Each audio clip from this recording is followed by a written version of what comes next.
शर्मा को चरणों में मेरा सत सत नमन। ग्राम गुरेरा के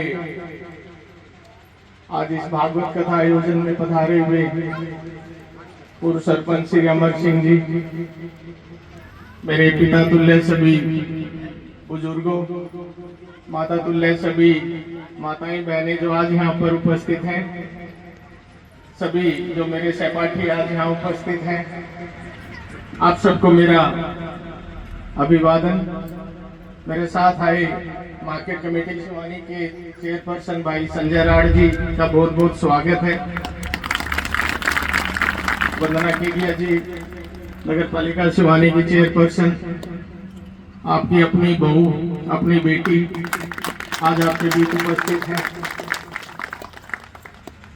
और मैं जब भी कोई गांव में आता हूँ, मेरे को एक बड़ी आनंद की अनुभूति होती है। और महाराज जी, जैसा आपने बताया, बार बार एक बात का एक श्लोक जब हम स्कूल में पढ़ते थे तो हमारे आचार्य जो होते थे संस्कृत के, तो एक श्लोक उसमें आता था, जननी जन्मभूमि से स्वर्गादपि गरीयसी। कुछ ऐसी ही अनुभूति मेरे को होती है जब मैं अपनी जन्मभूमि पर आता हूँ। आज मेरी जननी तो चलो परमात्मा के पास है, लेकिन आप सबके रूप में आप सभी जो मेरी जननी स्वरूप बैठी हैं, आपके बीच में पहुंचकर मेरे को बड़ी सुख की अनुभूति होती है। और बार बार जब भी कभी भी इस बात पर विचार करता हूं, तो मेरे पिताश्री सेठ हनुमान प्रसाद जी केडिया, आप सब उनसे बहुत भली भांति परिचित है, बल्कि मेरे से भी ज्यादा ही परिचित होंगे, क्योंकि उनका ज्यादातर समय पब्लिक में ही बीता। और वो हमेशा कहते हैं कि जिस मिट्टी से तुमने लिया है उस मिट्टी का कर्ज हमेशा से चुकता करना।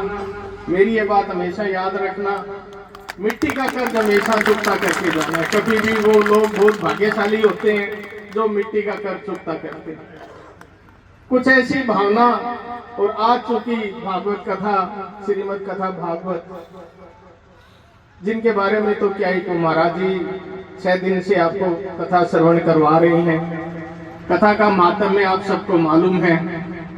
और इस मौके पर और गौशाला का स्थान, गौ माता 33 करोड़ देवी देवताएं जिनके निवास करते हैं, और जिनके एक नाम स्मरण से ही इस संसार सागर से मनुष्य तर जाता है। कुछ ऐसे भाव श्रीमद कथा भागवत, जो कि सनातनी संस्कृति में एक सर्वोच्च पुराण माना गया, साक्षात जो भगवान की वाणी है। अनेकों प्रसंग जिस तरीके से भगवान ने लीलाएं की, और आज इस मौके पर जब पहुंचे हैं, तो एक तरफ तो जन्म भूमि है, जननी स्वरूप माताएं हैं, पिता तुल्य बुजुर्ग है, गौ माता है, व्यासपीठ है, तो भाई क्या ही कहें, बल्ले बल्ले काम।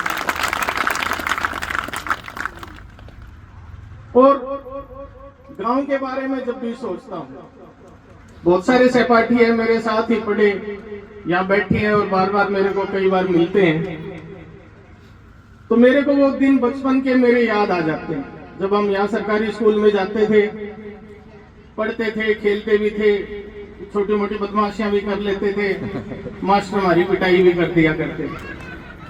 अच्छा, उनमें से भी कई भाई थे, जिस तरह यूं सतपाल बैठे हैं, भाई पहले डंडा तुड़ाया करते और फिर वो डंडा लाके उसी डंडे से पिटाई करते थे ना। बाकी की और कई सारी बातें हैं, फिर कभी जब इकट्ठे बैठेंगे। एक चीज जो सबसे बड़ी है, आज का जब युग समय जब देखते हैं, तो मेरे मन में हमेशा एक भाव आता है। जब मिट्टी के ऋण चुकाने की बात आती है, तो मैं हमेशा ये बात सोचता हूँ कि भाई मैं अपना गाँव, जो मेरा पैतृक गाँव, जहाँ मेरा जन्म हुआ, उस गांव को लेकर के हम किस तरीके से आगे बढ़ाएं, जिससे कि भी मेरा गांव, उसकी एक छाप देश में, प्रदेश में एक अमिट छाप ऐसी रहे, गुरेरा गांव की एक पहचान बने। उसके लिए एक रूपरेखा जो मेरे दिमाग में आती है, और जब भी हम कोई भी डिस्कशन को आगे बढ़ाते हैं, तो हमेशा से यही समझते हैं, क्योंकि ये गांव आज तक बहुत सालों तक ऐसा रहा कि सीमांत गांव है।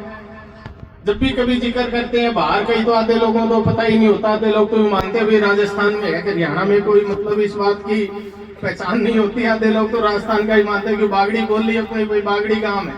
तो बागड़ी गांव में तो आते ज्यादा क्या भाई राजस्थान का ही होगा कुल मिला के। लेकिन आज गुरेरा गांव की एक अपनी पहचान है और मेरे मन का भाव जो आज आप सबके सामने बैठ के मैं आया है, जिस तरीके से अगर हम गांव की जो इंफ्रास्ट्रक्चर है उसको आगे बढ़ाएं, गांव के महिलाओं के कल्याण के लिए कुछ समय ऐसे कार्यक्रम शुरू करें, गांव के युवाओं के कल्याण के लिए कुछ कार्यक्रम ऐसे शुरू करें, जो भी गांव के स्कूल हैं, अस्पताल हैं, पीने पानी की जो व्यवस्थाएं हैं, और जो दूसरी है गौशाला एक है, उनमें से गौशाला है, तो इन सभी संस्थानों को किस तरीके से आगे बढ़ा सकते हैं और उसमें किस तरीके से हम योगदान दे सकते हैं। ऐसे कुछ एक प्रस्ताव मेरे सामने अभी विगत दिनों में आए। एक प्रस्ताव आया, महाराज जी गाँव में पार्क बनाना शुरू हुआ था जो कुछ कारणों से कंप्लीट नहीं हो पाया। उसको पूरा कराने के लिए हमने सेठ साहब के कोष से जो था कुछ योगदान से उसको पूरा कराना शुरू किया और उम्मीद अभी कुछ थोड़े दिनों में ये पूरा होकर के बिल्कुल एक हरा भरा पार्क गांव के लिए, जहां पर गांव के लोग सुबह शाम हमारी माताएं बहनें बुजुर्ग सारे भ्रमण कर सके, सुबह की शाम की मॉर्निंग वॉक कर सके, उसके रूप में डेवलप करने का एक प्रस्ताव आया जिसके ऊपर में काम ऑलरेडी चल रहा है। एक और प्रस्ताव सामने आया रामदेव जी मंदिर और जो ये तालाब है रामदेवरा जिसको आप कहते हैं, इस देवरे को लेकर के आया कि भाई हाँ इसकी भी अगर चारदीवारी हिसाब से अच्छे से हो जाए तो यहाँ बहुत बढ़िया वाली एक साफ सफाई मेंटेन हो सकती है। और अच्छी साफ सफाई स्वच्छता से रहना हर आदमी का एक अधिकार है। स्वच्छता अगर रहेगी तो आस पड़ोस के गाँव में, दूर दराज तक के गाँव में भी जिक्र चलेगा। बहुत अच्छा मंदिर है, आसपास में बहुत अच्छी स्वच्छता मेंटेन करी हुई है, बढ़िया उसमें हरी भरी हरियाली है, जिसको लेकर के एक कदम आगे बढ़ाया जाए, उसको लेकर के भी मन में भाव था। उस प्रस्ताव के ऊपर भी एक अच्छा कार्य हो सकता है जिससे कि भी हमारा ग्राम आगे बढ़े।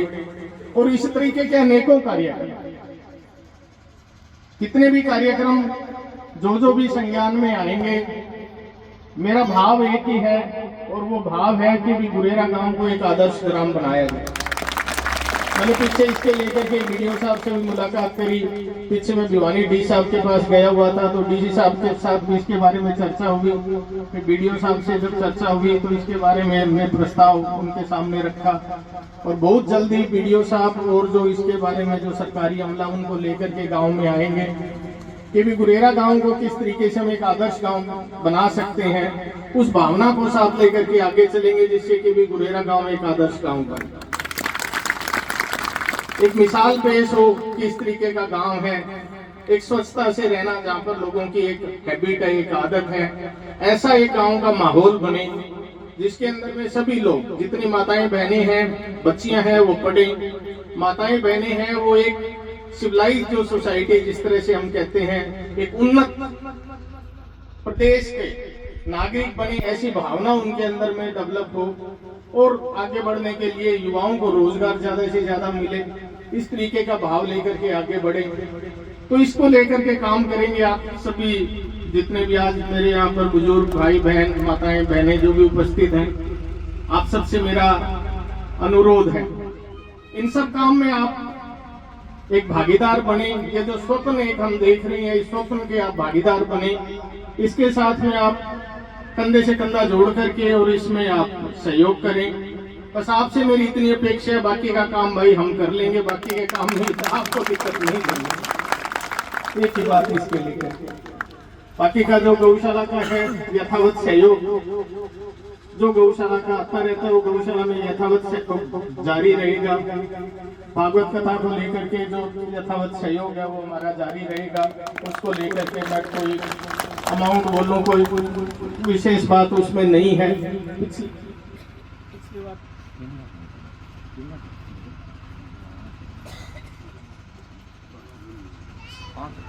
सेठ साहब के कोष से 5 लाख रुपया तो गौशाला के अनुदान के लिए मैं देता हूँ। गौ माता आप सबका कल्याण करे। आज व्यासपीठ के सामने आज इधर आते हुए मेरे को बड़ी एक तरीके से बड़ी एक भक्ति भाव की एक अनुभूति हो रही है। महाराज जी आपने 1 सप्ताह यहाँ कथा श्रवण हमारे गांव के लोगों को कराया, आपकी बड़ी कृपा हुई। और जैसा आपने बताया कि जहाँ भी धर्म का प्रचार प्रसार होता रहता है वहां पर कभी भी किसी बात की कमी नहीं होती। सबसे बड़ी बात है कि मन में, दिल में हमारा जो भाव है वो एक सात्विक भाव रहे, जो भागवत कथा हमारे को बताती है। उसके साथ में सात्विक भाव को रखते हुए एक हम अपने राष्ट्र निर्माण के बदले अपने गांव से जो शुरू होता है, ग्राम निर्माण से लेकर के प्रदेश है, देश है, एक वैश्विक चरित्र हमारा बने तो सोने पर सुहागा लग जाएगा। मन में सात्विकता के भाव और साथ में राष्ट्रीय चरित्र का एक निर्माण, तो भाई क्या कहेंगे। आप सबका एक बार पुनः बहुत बहुत धन्यवाद। दोबारा आपसे फिर भेंट होगी। आप सबको भागवत कथा की और आप सबको गौ माता के बहुत बहुत ही बधाइयाँ, और गौ माता आप सबका कल्याण करे। श्रीमद् कथा भागवत आपका कल्याण करे। हाँ, तो